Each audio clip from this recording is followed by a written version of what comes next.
Hey everyone. Today I'm diving into a topic that's crucial for home buyers. Why do mortgage rates fluctuate?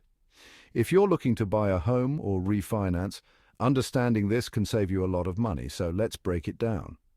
First up, the Federal Reserve. And the Fed sets the federal funds rate, which is the interest rate at which banks lend to each other overnight. Now, the Fed doesn't directly control mortgage rates, but when they adjust the federal funds rate, it influences the broader economy, including mortgage rates.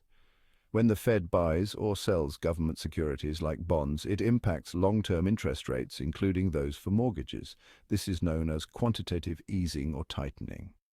Next, let's talk about inflation. Mortgage lenders keep a close eye on inflation because it erodes the purchasing power of future fixed payments, like your mortgage. When inflation goes up, so do interest rates because lenders need higher returns to compensate for the reduced purchasing power. Now, on to Treasury yields. Mortgage rates are closely tied to the yield on the 10-year U.S. Treasury bond. When Treasury yields rise, mortgage rates usually follow. The 10-year Treasury is a benchmark for long-term interest rates and reflects investor sentiment about economic growth and inflation. Supply and demand in the mortgage market also play a big role. When there's high demand for mortgages, often driven by a strong housing market, rates might increase. Conversely, when demand drops, lenders may lower rates to attract borrowers. Economic indicators like employment rates, GDP growth, and consumer confidence are key too. Strong economic growth can push mortgage rates higher as demand for credit increases.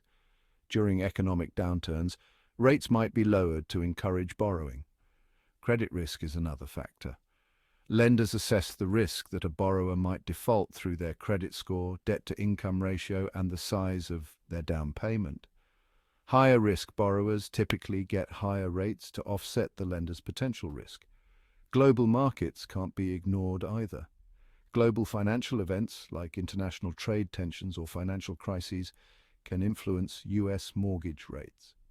When investors seek safe haven assets like U.S. Treasuries during times of uncertainty, this can lower Treasury yields and subsequently mortgage rates. Lastly, lender-specific factors come into play. Individual lenders might adjust rates based on their profit margins, competition, and operational costs.